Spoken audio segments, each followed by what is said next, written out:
How y'all doing today? I decided I'd try to give it a cold start for y'all.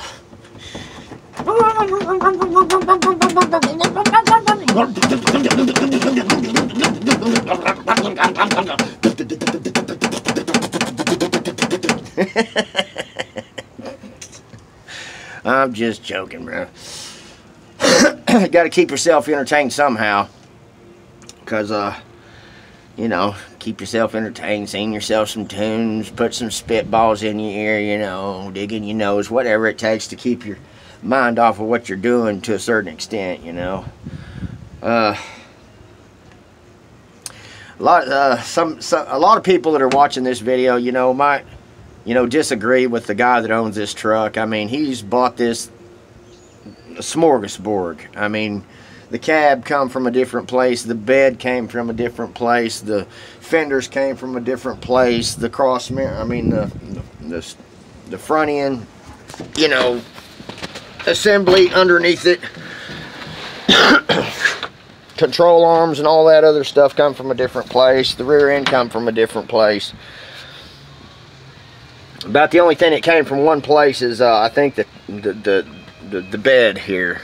And yeah, it is what it is, you know. He just wants to get it all in one color, you know. I looked at it this way, man. If the dude wanted to pay me to piss on a spark plug, I would do it. Well, just as long as it was my own spark plug, so I could make sure it was off.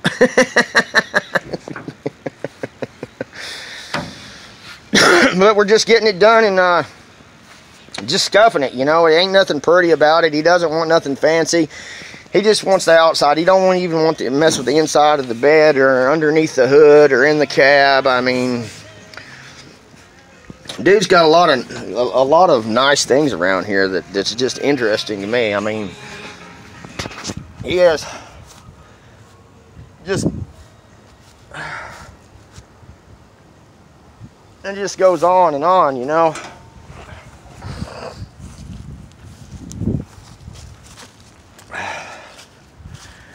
I think he's going to put this hood on there.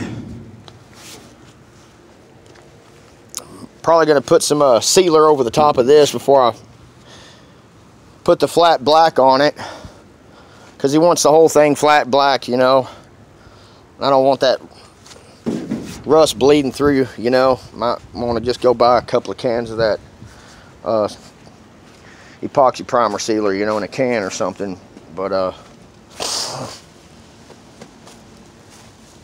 and this is a whole nother project here.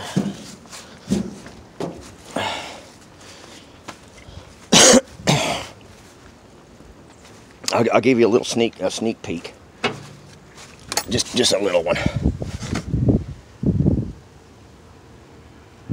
You know, he's got a lot of things around here, man. That's all he likes. He likes to buy and sell. Sometimes he don't never touch what he. Sometimes he don't never put his hands on nothing. He just delivers it to his house, and then he puts, you know, buys pieces and pieces it together and puts, you know. Sometimes he don't even put it together. Sometimes he just, as he gets it, he just sells it, you know. And he just happened to come across enough pieces out of all the stuff that he's been buying and turning, you know. He's just happens to come across this, you know. And he put them all together and made a you know, a complete shell. Just a rolling chassis is all it's going to end up being. I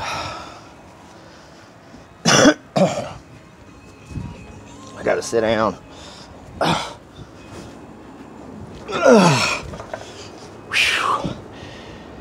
But they're really, you know, I would like to shoot videos of me sanding this thing down, but there's no, I mean, come on, it ain't rocket science. You know, you get you some 80 grit sandpaper and you hit down the roughness of it, you know, and knock the rough and the chips off of it and stuff like that, and you just scuff it, you know, just scuff it and put some flat black on it. That's what he wants to do. I mean, that's it. It is what it is, you know. This ain't no restoration. It's not, you know, I understand, you know, why a lot of people would want to say just leave it as it is, you know, because, you know, I've worked in some body shops in my past, and that's the worst thing that any body man wants to do, or any paint guy, or anybody that works in a body shop. They would rather have it just leave it alone like it is, because then they got to spend the time to take it all back off, what somebody put on that's having to come right back off. But that's, you know, the guy's done a lot of this, you know, and he's... I haven't really asked him a bunch of questions, you know. I don't think I should question him too much about it, you know. It's his preference, man. I'm sure he's did it before. From the looks of it around here, he's did it a lot. So, you know, he makes his money the way he makes his money, and all I'm doing is just doing what he wants me to do. It does feel good to get out of the house, man. I was going nuts in that house. Anything's better than sitting in the house watching gun smoke and all that over and over again. You know, it's like, it's depressing, you know. So I'm just happy to be out here, outside, you know, doing something. And I guess I'll get off here and quit taking my break and get back on the move and get this thing scuffed and put it all flat black, you know. I don't know if we're going to be able to do it, the priming part, because it, you know, as you can see, it's pretty cloudy and it might rain, and I don't want to paint it and then it get rained on right afterwards. I'd rather wait until it's good weather so that sun can bake it on for a good minute, you know. Or maybe I'll just ask him if he wants to put a tarp on it. I would just rather wait till it's good weather to shoot it, you know, for sun shining. I mean, that way that paint can bake it on a little bit. But get off here and let y'all go, man. And till next time, Limster out.